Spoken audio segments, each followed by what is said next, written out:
So this is OnePlus ace 3 pro जो recently launch हुआ है एंड इसके लॉन्च ने कई सारे पॉजिटिव एंड नेगेटिव डिस्कशंस को फ्यूल कर दिया है वन प्लस की स्ट्रैटेजी के बारे में। सो मैं अपना हैंड्स ऑन एक्सपीरियंस एंड अपना पर्सपेक्टिव शेयर करने वाला हूँ इस फोन के बारे में ताकि आपको थोड़ी इन्फॉर्मेशन और मिल जाए। So before we start, hey dazzlers, I am Shashank and welcome back to the channel. So मैं स्टार्ट करने वाला हूँ सबसे पहले उन चीजों से जो मुझे इस फोन में ज्यादा अच्छी लगी, फिर हम बात करेंगे उन चीजों की जो थोड़ी कम अच्छी लगी। So let me start right away with the performance of the phone. अगर फोन की chipset performance, RAM speed and on board storage speed किसी ट्रायंगल के 3 पॉइंट्स हैं तो ये फोन एक गोल्डन ट्रायंगल बनाएगा। Let me explain. चिपसेट में आपको ये स्नैपड्रैगन 8 जेन 3 के चिपसेट के साथ आता है जो करेंटली इंडस्ट्री का लीडिंग चिपसेट है एट दिस मोमेंट। रैम में ये आपको 24 GB तक की रैम ऑफर करता है which is quite high and RAM का जो टाइप है वो है LPDDR56 जो कि एक प्रीमियम डी रैम है। एंड स्टोरेज में ये आपको 1 TB के UFS 4.0 स्टोरेज के साथ आता है। अब ये UFS 4.1 की मैक्स बैंडविड्थ जो होती है वो 5800 मेगाबिट्स पर सेकेंड होती है जो UFS 3.1 एंड UFS 3 से जस्ट डबल है। तो ये chipset, RAM and storage speed के फैक्टर्स इसको एक हाई परफॉर्मिंग फोन बनाते हैं एंड इसी को कैपिटलाइज करने के लिए वन प्लस ने इस फोन को गेमिंग फोन जैसा पोजीशन किया हुआ है। वन प्लस ने इसमें एक गेमिंग चिपसेट भी डाला हुआ है गेमिंग परफॉर्मेंस को ऑप्टिमाइज करने के लिए एंड एक गेमिंग असिस्टेंट भी दिया गया है कुछ और फीचर्स के लिए एंड इसमें लॉन्ग आवर्स की गेमिंग को सपोर्ट करने के लिए एक लिक्विड कूलिंग सिस्टम भी दिया गया है। अगर आप इसके मार्केटिंग मटेरियल को देखेंगे तो वन प्लस ने जेंसिन इम्पैक्ट के साथ पार्टनरशिप भी की है जो एक ग्राफिक इंटेंसिव गेम है एंड ये गेम आपको इसमें 120 FPS पे प्ले कर सकते हैं जो कि किसी एंड्रॉइड में फर्स्ट टाइम है। मैं तुम्हें इसका गेम प्ले रियली में दिखाना चाहता था बट इसमें लॉगिन का इशू आ रहा था। फिर मैंने तुम्हारे लिए 5 GB का PUBG भी स्टोर में डाउनलोड किया बट वहां पे भी वीचैट का लॉगिन इशू आया तो सैडली मैं वो कैप्चर नहीं कर पाया। बट ओवरऑल जो इस फोन का परफॉर्मेंस है that is very high and एक लाइक एंड सब्सक्राइब करने से मेरा मोटिवेशन भी बहुत हाई हो जाएगा। Now the second point is about the battery. इसमें 6100 मिली एम्पियर आवर की बैटरी मिलती है जो कि इंसेन है। ये ऑलमोस्ट आप इसको 8 घंटे छोड़ते हैं अगर स्टैंड बाई में तो 1 से 2% का बैटरी ड्रॉप बस देखने को मिलेगा।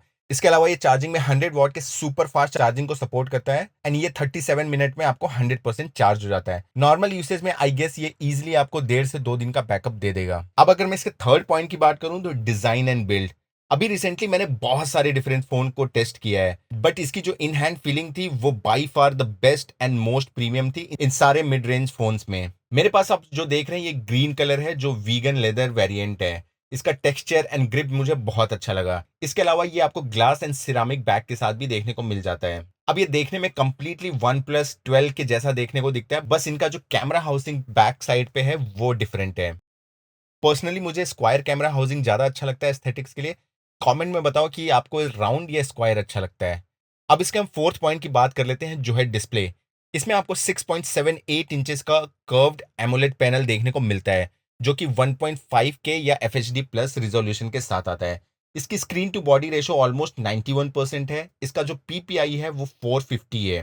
ये डिस्प्ले 120 हर्ट्ज के रिफ्रेश रेट को भी सपोर्ट करता है, साथ ही साथ आपको HDR10 plus and Dolby vision को भी सपोर्ट करता है। इस डिस्प्ले का जो पीक ब्राइटनेस है वो 4500 निट्स है एंड इसकी जो ग्लोबल ब्राइटनेस है वो 1600 निट्स की है। इसके अलावा आपको स्क्रीन में गोरिल्ला ग्लास विक्टस 2 का प्रोटेक्शन देखने को मिल जाता है। इसमें आपको आई केयर वाले फीचर्स भी देखने को मिल जाते हैं, PWM डिमिंग वाले एंड इस स्क्रीन को आप गीले हाथों से भी यूज कर सकते हैं which is an added advantage. अब चलिए हम फिफ्थ पॉइंट की बात कर लेते हैं जो है पोर्ट्स एंड बटन्स। तो साइड में आपको एक क्लासिक स्लाइडर बटन देखने को मिल जाता है जिससे आप फोन को साइलेंट एंड वाइब्रेशन मोड में डाल सकते हैं। इसमें नीचे में आपको टाइप सी का पोर्ट देखने को मिल जाता है जो USB 2.0 है। इसका मतलब है कि इसकी जो डेटा ट्रांसफर की स्पीड है वो 480 Mbps तक ही कैप्ड है। अगर ये पोर्ट USB 3.0 होता तो इसकी ट्रांसफर स्पीड ऑलमोस्ट 10 गुना हो जाती एंड जो कि 4.8 Gbps हो जाती। बट अगर आप टाइप सी पोर्ट से ज्यादा डेटा ट्रांसफर नहीं करते डे टू डे में तो आपको ज्यादा फर्क नहीं पड़ना चाहिए। पर्सनली मैं तो ज्यादा वायरलेस फाइल ट्रांसफर यूज करता हूँ लाइक एयर ड्रॉप।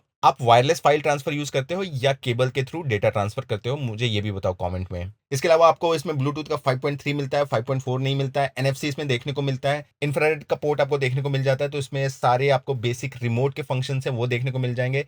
वाईफाई 7 आपको देखने को मिल जाता है एंड इसमें आपको डुअल स्टीरियो स्पीकर भी देखने को मिल जाता है जो कि डॉल्बी एटमॉस सर्टिफाइड है।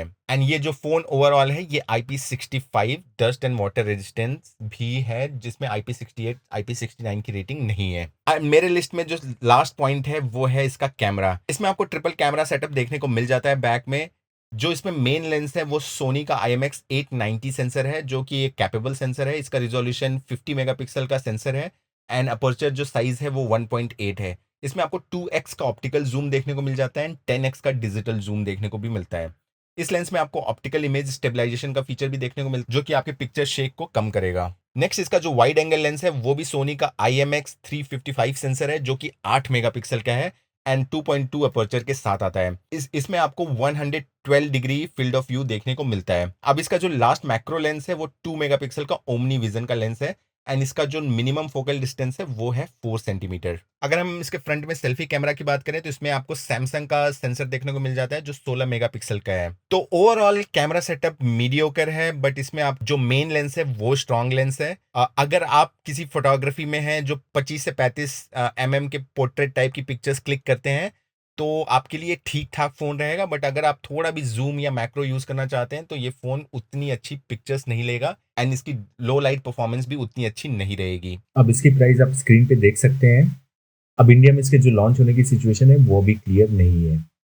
सो अगर मैं अपने ओवरऑल इंप्रेशन की बात करूं तो इस फोन के लॉन्च होने से लोगों की दो कंफ्यूजन क्रिएट हो गई है। पहली जो कंफ्यूजन है वो, अगर हम ट्रेडिशनली देखें तो वन प्लस ने हमें हमेशा ऑलराउंडर फोन दिया है किसी भी प्राइस पॉइंट पे।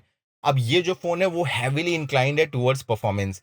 तो अगर आप इसको देखना चाहते हैं तो इसको गेमिंग फोन जैसा ट्रीट कीजिए, ना कि ओवरऑल बैलेंस फोन जैसा। अगर आप अब गेमिंग फोन की सेगमेंट देखते हैं तो उसमें आपको सिमिलर परफॉर्मेंस वाले फोन थोड़े कॉस्टली देखने को मिलते हैं इसके कंपैरिजन में। एंड जो दूसरी कंफ्यूजन है वो है वन प्लस की प्राइसिंग स्ट्रैटेजी को लेकर। आज की डेट में 25,000 से 40,000 तक का जो रेंज है वो रेंज वन प्लस के लिए कंप्लीटली क्राउडेड है। अब इनके डीलरशिप प्रॉब्लम की वजह से इनके लास्ट ईयर के जो फोन है वो भी हैविली डिस्काउंट होके इस प्राइस रेंज में आ गए हैं। अगर मेरे हिसाब से आप एक ओवरऑल बैलेंस फोन देखना चाहते हो तो आप वन प्लस 11 और 12R के पास जा सकते हो, वो ज्यादा बेटर रहेंगे नॉर्मल यूसेज के लिए। सो ओवरऑल तो ये फोन काफी अच्छा है, बट आपको क्लियरली डिसाइड करना पड़ेगा कि आप क्या चाहते हो। तो मुझे आप कमेंट्स में बताओ कि अभी भी आप कंफ्यूज हो या आपने ऑलरेडी डिसीजन बना लिया है कि वन प्लस या किसी और फोन को लेने का।